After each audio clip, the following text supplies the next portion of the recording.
A continuación vamos a ver la importancia y los criterios que se tienen para diseñar los subdrenes.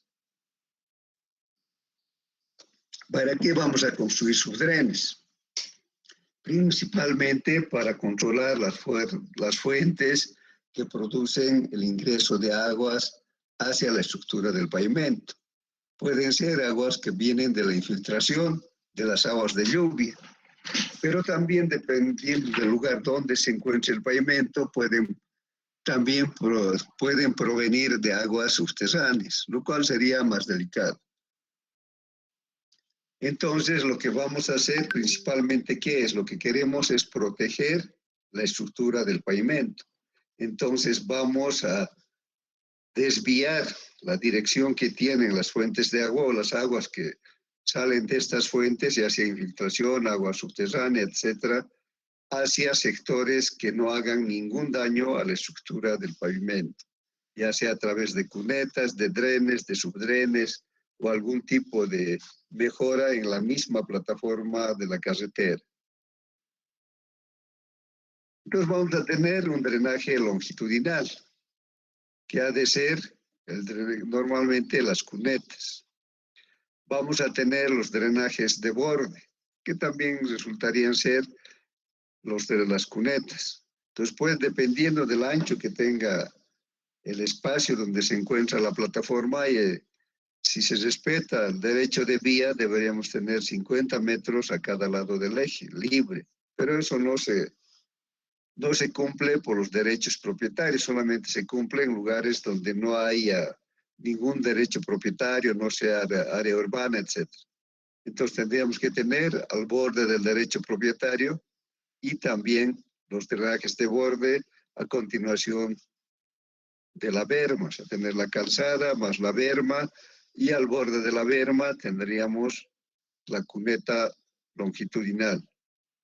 Si tenemos aguas subterráneas que no se pueden controlar con la superficie, con los canales de borde, necesitamos construir subdrenes. También van a haber drenes transversales y horizontales para poder desviar el agua que puede entrar a través de un talud hacia la parte exterior de la calzada, para que las aguas que caen del talud, que pueden ser aguas incluso de manantiales, pasen hacia el otro lado de la calzada. Entonces, para eso podemos tener drenes transversales. También se pueden construir de acuerdo a la calidad del agua y se construyen donde hay cursos de agua, alcantarillas que pueden ser de planchas galvanizadas, pueden ser de tubos de hormigón, etc. También se puede controlar mediante bases permeables. La base permeable es una base que tiene una granulometría especial que permite la circulación de agua. O sistemas de pozo donde no existen pendientes para las cunetas laterales para que absorban las aguas que se van a ir juntando en las cunetas. Lógicamente, este sistema de pozos ha de ser complicado, porque cuando se llenan hay que bombear. Pero en lugares planos como el Beni, por ejemplo, no hay donde hacer que las aguas escurran, entonces porque es plano. Entonces, ¿dónde se va a dejar drenar el agua de las aguas de lluvia, por ejemplo? Entonces, en este caso sí se puede pensar en sistemas de pozos.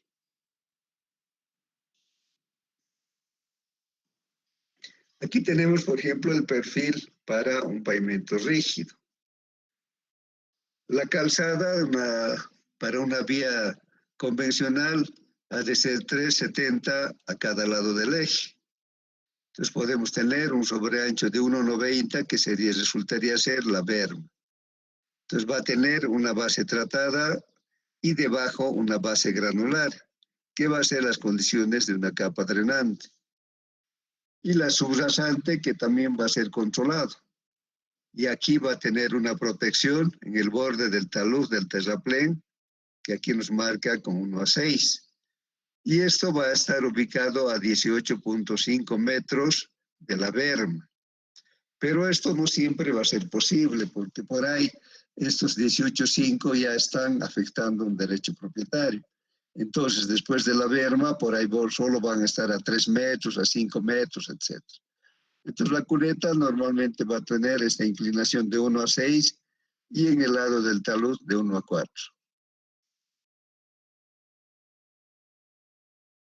También, si es más complicado hacer sistemas de drenaje por la geometría de la vía o por la topografía del terreno, se puede hacer una protección mediante sobreanchos.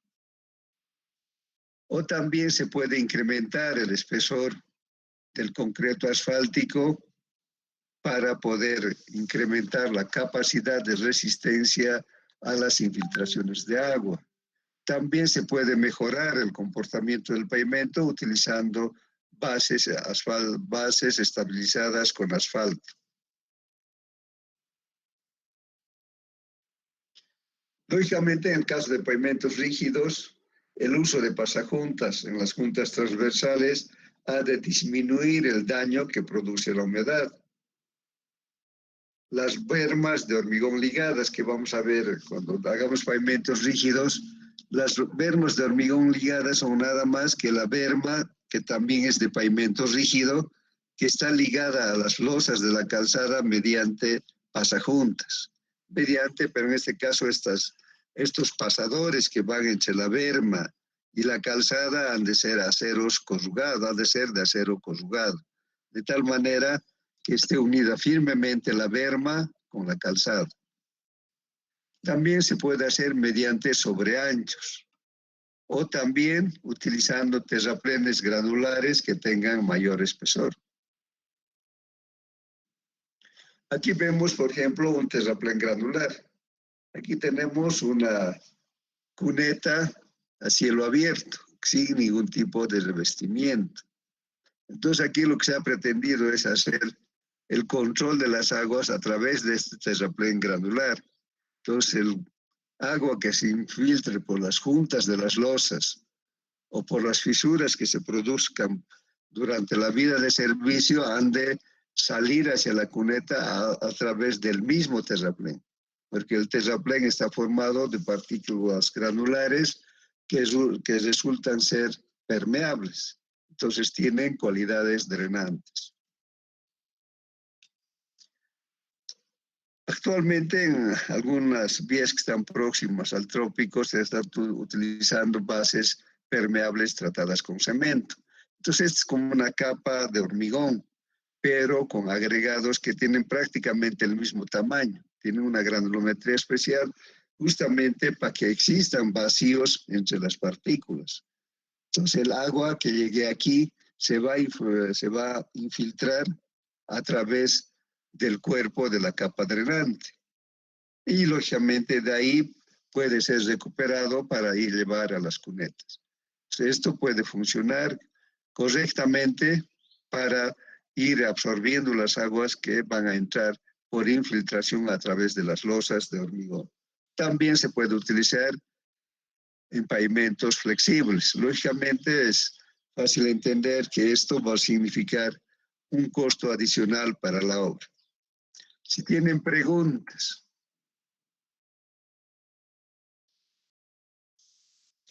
Las cunetas laterales y el alcantarillado pluvial van a llevar las aguas desde las tuberías de salida de la estructura del pavimento. Entonces podemos tener la salida de drenes o podemos tener la salida de las cunetas, porque a veces las cunetas no hay donde terminen, no pueden quedarse ahí, no puede detenerse el agua. Entonces se puede hacer un alcantarillado pluvial para que esas aguas desemboquen finalmente en un lugar separado de la vía y que no hagan ningún efecto negativo sobre el pavimento. Deben tener, lógicamente, una profundidad adecuada. También se puede utilizar en zonas urbanas, se debe utilizar tuberías de alcantarillado en lugar de cunetas. En una calle no podemos ponerle una cuneta amplia. Aquí en Cochabamba se han hecho una especie de cunetas prefabricadas, pero que tienen una inclinación muy baja. Esto ha funcionado bien en las calles que tienen una pendiente longitudinal, pero no funciona bien en las calles que son totalmente planas. Aquí tenemos otro perfil transversal de una base permeable. Tenemos el pavimento más la verva y todavía un terraplén granular de protección. Vamos a tener una base permeable. Como es permeable, vamos a tener una capa de separación o un filtro antes de llegar a la subrasada.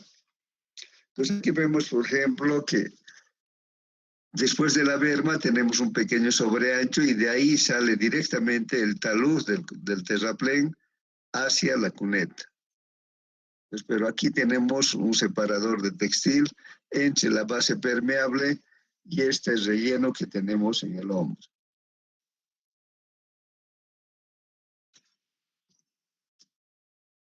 Con el método de diseño, ustedes ya saben, han hecho hidráulica para hacer canales, tuberías de agua, etc. Entonces ha de partir de un tiempo de drenaje recomendado y va a ser en un estado de flujo constante.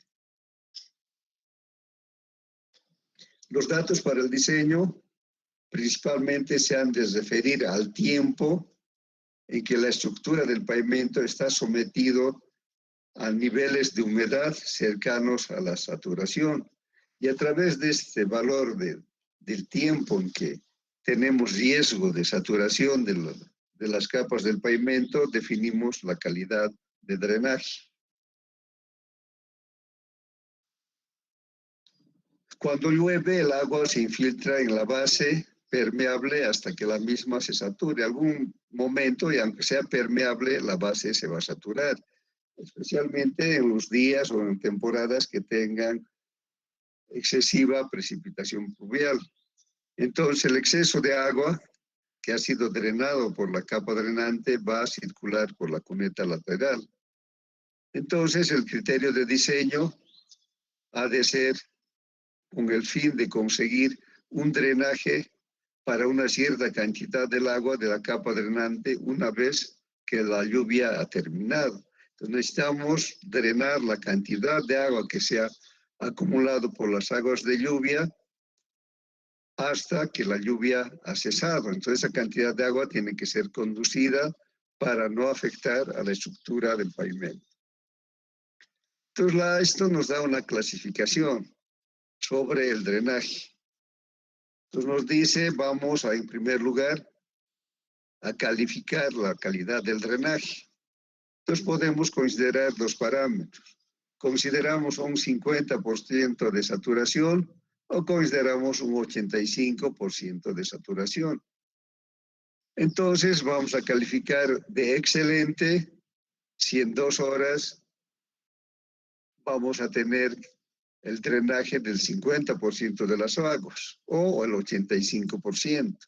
Vamos a decir que es bueno cuando se drena en un día o se drena en 2 a 5 días si estamos hablando de un 85% de saturación. Regular va a ser después de 7 días. Para un drenaje del 85% va a estar entre 5 y 10 horas. Vamos a calificar de pobre si para una saturación del 50% se tarda un mes el drenar las aguas de la estructura del pavimento. Y si es del 85%, un tiempo mayor a 10 horas. Se define como muy pobre cuando la saturación que tiene la estructura del pavimento no drena nunca. Eso ocurre, por ejemplo, en los pavimentos que se construyen en el trópico. Como llueve todo el año, no solamente llueve en la época de verano, sino también en invierno. Entonces las aguas se quedan en la estructura del pavimento, no van a drenar. Entonces este criterio nos permite adoptar un coeficiente de drenaje de acuerdo a estas condiciones.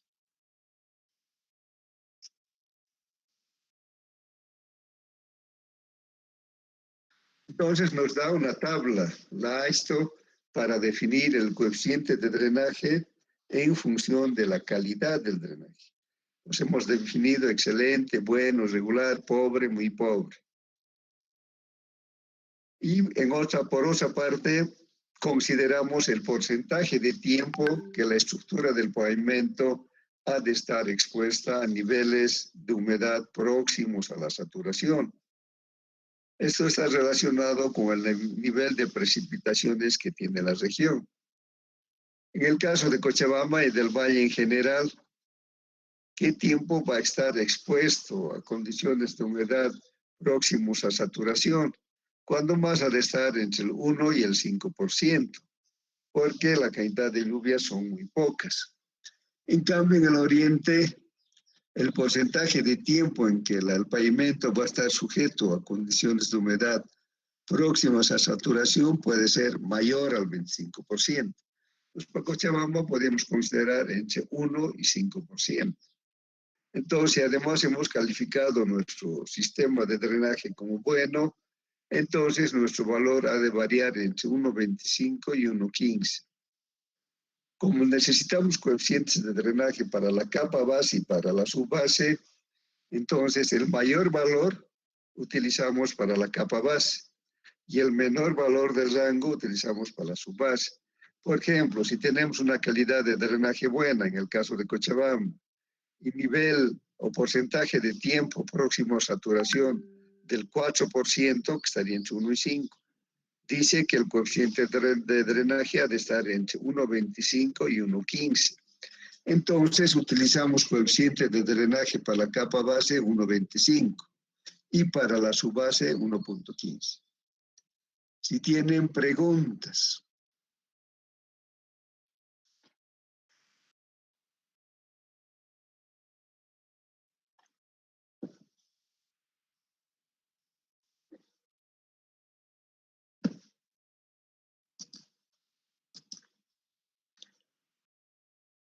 Bueno, parece que se han dormido.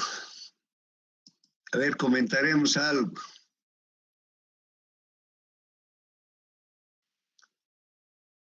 Nada, todo está claro.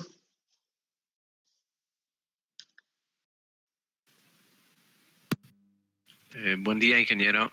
Buen día. Una pregunta con respecto al CBR. En el caso de tener un CBR mayor a 20% en la subrasante, ¿qué implicaría eso en la capa subbase? Eso implica que no necesitamos subbase. Podemos poner directamente sobre la subrasante la capa base. No tendría sentido poner una subbase sobre un suelo que tiene la misma capacidad que el material que podemos poner con la subbase. Digamos, si tenemos 20, queremos ponerle una subbase con un CBR de 30, el espesor ha de ser bien reducido, que incluso no alcanzaría el espesor suficiente para que se compacte de buena manera. Entonces, en esos casos, eliminamos la subbase y directamente hacemos la capa base. Otras preguntas.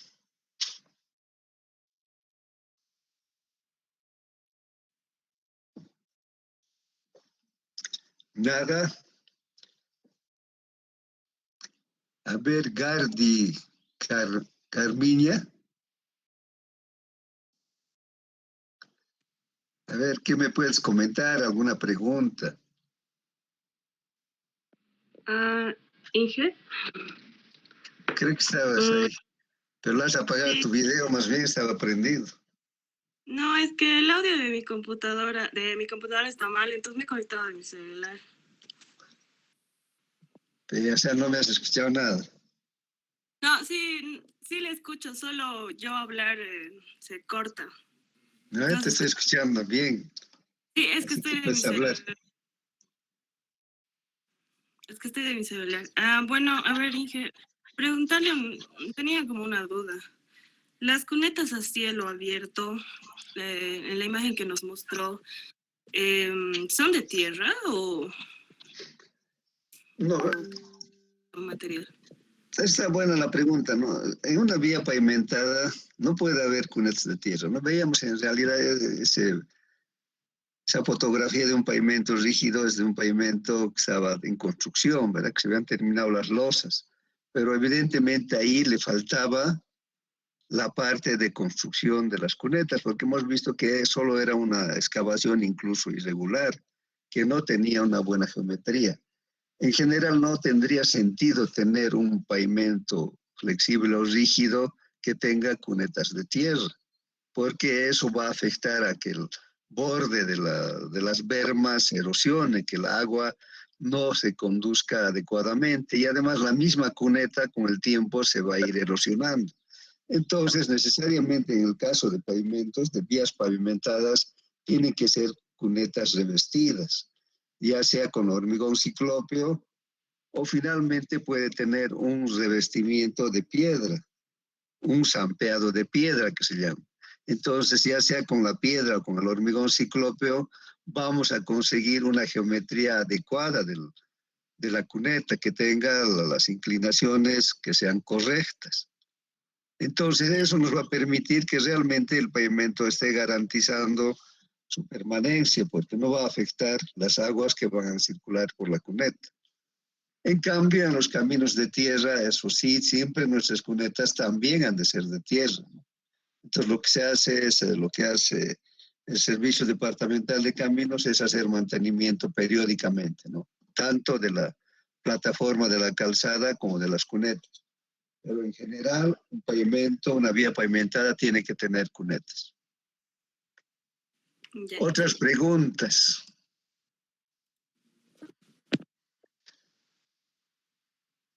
Nada más. Continuaremos entonces.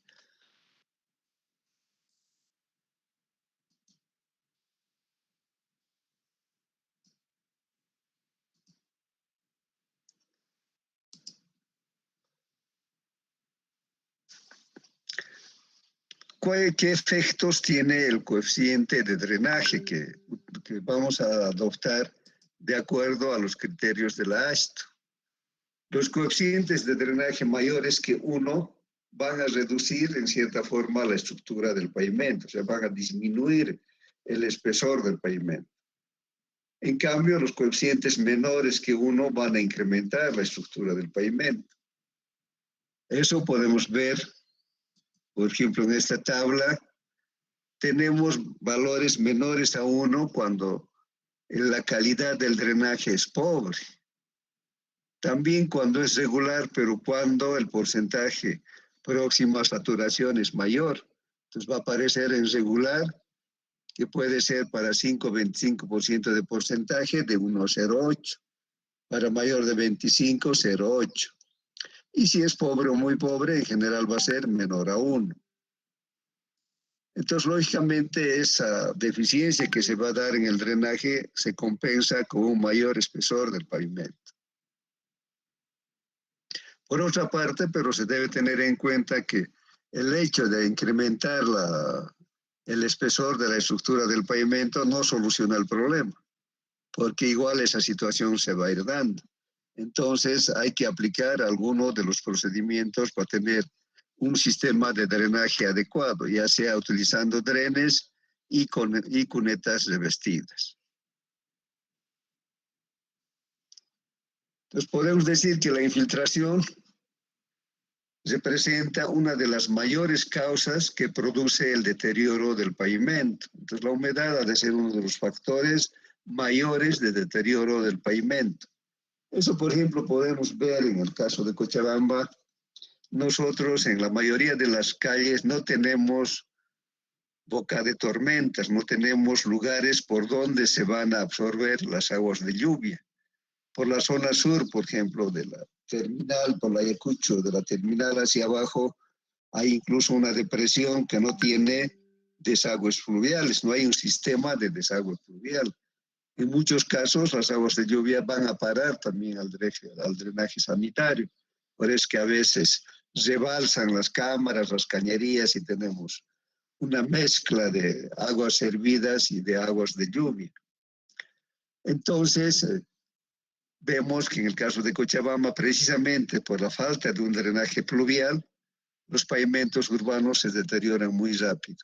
Si hiciéramos un control estadístico de los trabajos de pavimentación que hace la alcaldía, podríamos comprobar que esos pavimentos no duran más de 5 años, a lo sumo 5 años, porque como tienen equipo propio, tienen materiales, entonces no sobresale mucho porque no tienen que licitar.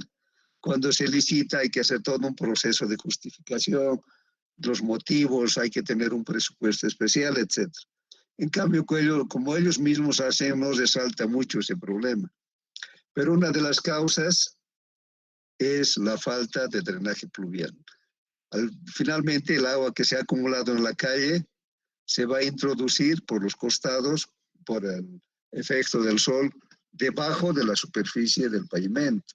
Y lógicamente eso con el tiempo va a hacer que se deteriore con mayor rapidez que si tuviéramos un drenaje adecuado para las aguas de lluvia. Entonces, el criterio para tener un sistema de drenaje, para diseñar un sistema de drenaje, es remover toda la humedad de los pavimentos que podrían producir las aguas de lluvia o de otras fuentes. Pues de esa manera, si tenemos un pavimento bien protegido, no va a ocurrir eso. En las carreteras también a veces tenemos drenajes que estén mal diseñados y principalmente mal mantenidos. A veces se deteriora el revestimiento y entonces hay agua que está entrando a través de las cunetas. O por ahí, cuando se ha construido el pavimento, se han construido drenajes profundos. Y esos drenajes nunca han sido limpiados, nunca se ha revisado los desagües que tienen los drenajes. Entonces, eso deteriora más rápido el pavimento. Eso, por ejemplo, es la gran diferencia que existe entre un pavimento aeroportuario y un pavimento vial. Lógicamente, en un aeropuerto las condiciones de drenaje son más fáciles de ejecutar, porque estamos hablando de una pista que va a tener 1.500, 2.000 o 4.000 metros. Entonces, hacer una cuneta revestida y mantenerla bien es mucho más fácil. Además, que en el caso de aeropuertos, por la faja de seguridad que tiene, la cuneta está ubicada a 150 metros del eje de la pista. Entonces el agua se está alejando hacia un sector mucho más distante que en una carretera.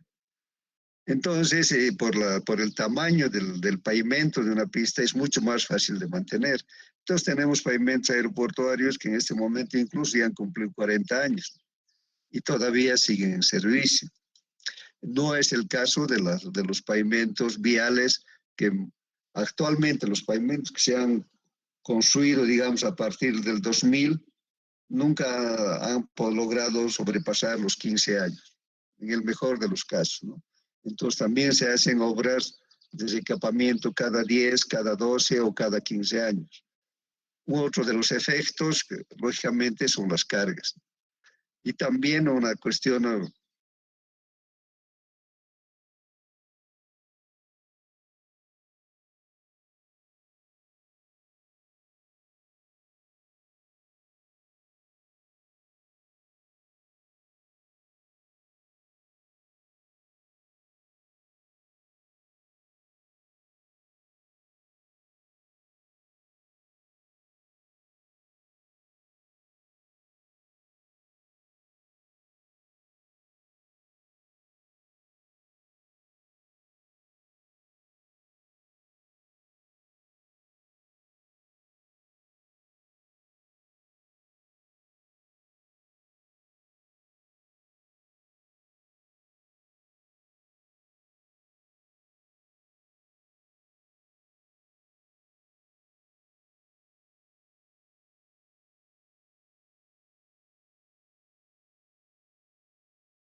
ser mayor.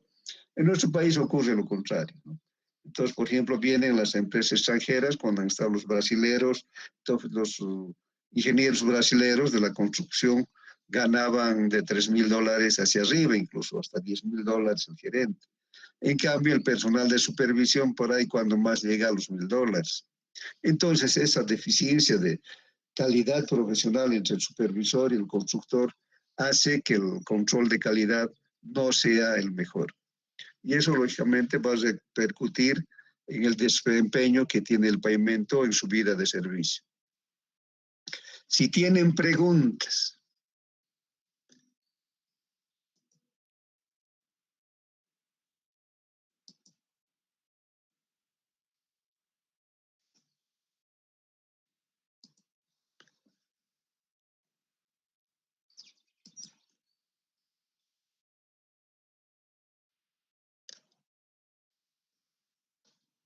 Estoy viendo que la próxima clase nos va a tocar hacer el análisis de tráfico. Para eso ustedes necesitan tener la ley de cargas. Nosotros tenemos una ley de cargas que resulta obsoleta, creo que es de 1978. Entonces estamos hablando de más de 40 años, pero es la única ley que tenemos porque sigue vigente. Esa ley controla los pesos que deben tener los camiones, considerando el peso por cada eje. Entonces, yo les voy a poner la ley de cargas en el tablón y lo van a imprimir.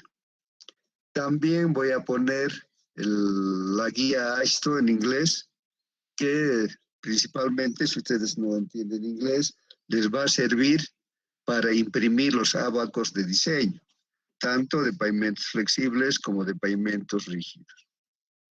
Si tienen preguntas, para no empezar ese tema de análisis de tráfico. Además, los que ya han llevado ingeniería de tráfico tienen las ideas mucho más claras sobre cómo se hace el tratamiento del tráfico. Entiendo que los que no tienen aprobado lo están haciendo ahora. Nada de preguntas. Entonces, si no hay preguntas con esa recomendación, vamos a quedar ahí. Entonces, no se olviden imprimir la ley de cargas, porque de ahí vamos a sacar la nomenclatura y también los pesos que vamos a utilizar para el diseño. Ingeniero, una pregunta. Sí, adelante si tienen alguna pregunta. Dijo que íbamos a pasar laboratorios desde el día jueves. ¿Sería desde mañana o todavía no?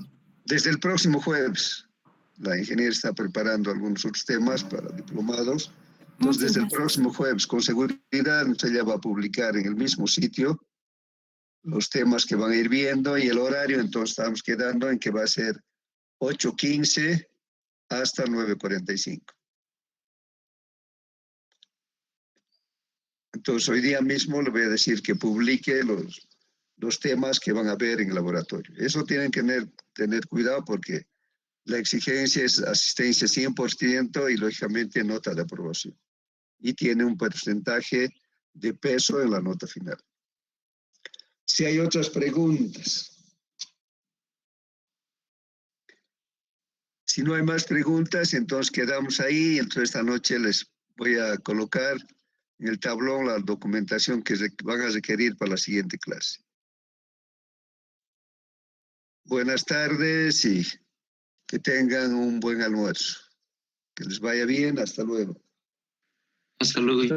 Hasta luego a todos.